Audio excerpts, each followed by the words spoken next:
The race to be the next Spartanburg County Sheriff is on, and voters will have 9 candidates on their ballots. They include current Deputy Robert Cheeks, former Deputy Andy Clark, current Spartanburg County Coroner Rusty Clevenger, and the list continues. Current Town Councilman in Lyman, Adam Crisp, former Deputy and candidate for Sheriff Nick Duncan, and current Deputy Randy Hollifield. And the rest of the candidates include Spartanburg Police Officer Joseph Pilato, retired State Trooper Bill Ryan, and retired law enforcement officer at the local and federal levels, Rick Stevens. And you decide soon. Early voting begins July 21st, with Election Day for the primary set for August 5th. And if a runoff race is needed, which is expected with 9 candidates, that election will be held on August 19th. This summer, Spartanburg County, you decide. And for more on the race for the next Spartanburg County Sheriff, we bring in Republican Rick Stevens. So, Mr. Stevens, thank you so much for taking some time with us. You have officially filed to run to be the next Sheriff of Spartanburg County. You've worked at just about every level of law enforcement. Corrections, you were there at the Sheriff's Office. You were the first SRO in District 5. You left the Sheriff's Office in 2002, went overseas, worked for the State Department, United Nations, and then eventually the Secret Service before you retired. You've seen law enforcement just about every level. So why run for Sheriff now? And everybody's asking me this, and I'm going to tell you it's short and sweet. Yes, I retired and was happy with it, but I have 2 children. One's 13, one's 17. And my children are in Spartanburg. They're out in activities. And I'm seeing what Spartanburg is turning into versus what it used to be. It's not that anymore.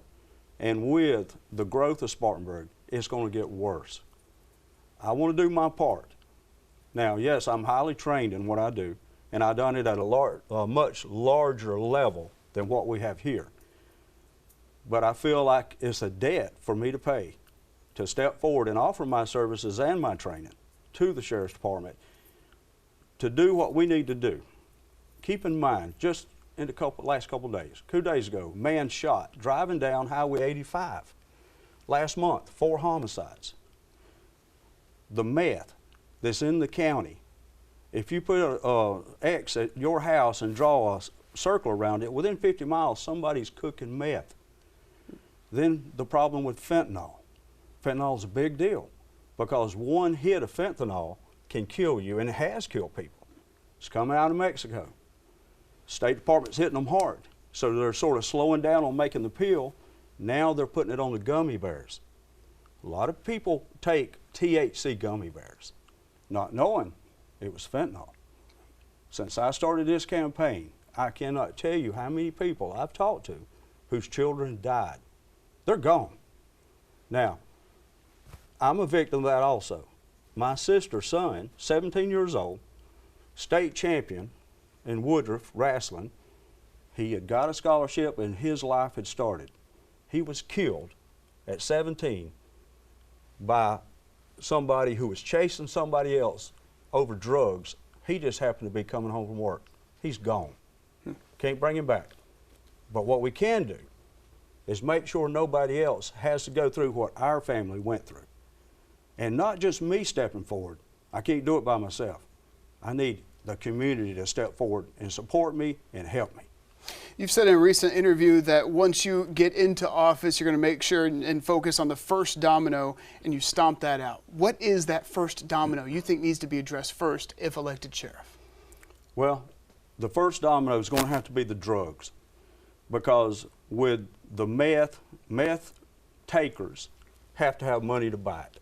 And the way they get it, they break into your car, they break into your house, they rob you at the ATM.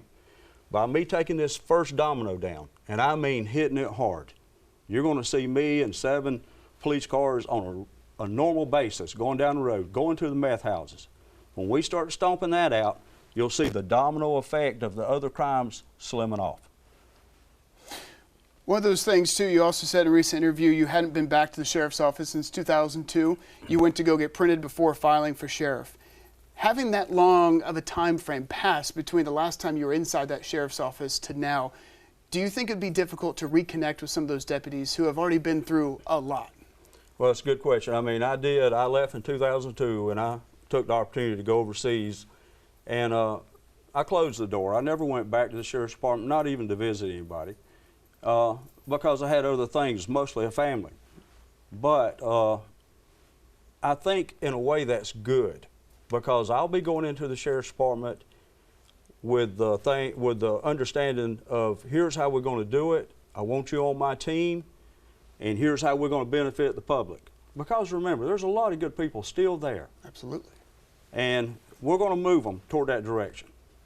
Now, in regard to the people who are complaining that my investigation wasn't done right, nobody asked this question, nobody asked that question. My training is a forensic accountant, and I'm also a licensed immigration. I'm going to give a lot of skills to them. I'm going to pass on a lot of stuff that took me years to learn. And like I say, at very higher levels, I'm going to give that to them. And we're going to remold a lot of things. But one thing about me is I pay attention to detail. And in doing investigations, that's what you got to do. But the biggest thing is you have to listen to what the people are saying. Right. Now, I know we have some community programs, not as much as what we had, but having a community program and listening to what they're really saying and then following up on what they're saying is two different things. Now, that's where my report card will come in. That actually leads to my next question. Oftentimes, the key word we've heard from voters is transparency. They're asking for transparency to be brought back into the sheriff's office. How can you provide transparency? Well, one of my biggest tools that's made me a success overseas is I use the press a lot. So as I start doing things, I will use the press to show it. And as you show it, the public's going to see it. And then they're going to see a difference in the crime. So being transparent is, yeah, I can't call you and say, hey, I'm going to hit this today, but I can definitely have it filmed and aired tomorrow. Okay. So yes, we're going to be transparent. They're going to know, and I need them to know so they can call me and give me feedback and tell me more information. Because I know you know this and I do too. If I call the Sheriff's Department and I tell them something and nothing happens, I'm not going to call them again. You need that open line of communication. Have to have it. Both sides. Have to have it. The interim sheriff, Jeff Stevens, he said he is doing away with Rolling Thunder, said that was an easy decision. Do you agree with that, or would you bring Rolling Thunder back if elected? Well, I spoke a couple of days ago twice in a crowd of at least 83 people before Mr. Stevens made that call. And both times I said, Rolling Thunder is unconstitutional. And here's my mindset on this. To go out on 85 for 2 weeks and stop people, and you're looking for drugs, guns, and cash. Okay, I can tell you 30 places out here in the county where they're cooking meth that we can find drugs, gun, and cash. Okay, and also during that time, a lot of tickets are written. But the tickets are not on drugs, guns, and cash. The tickets are wrote, you forgot to sign the back of your registration card. Keep in mind, on this operation, you get points for writing these tickets.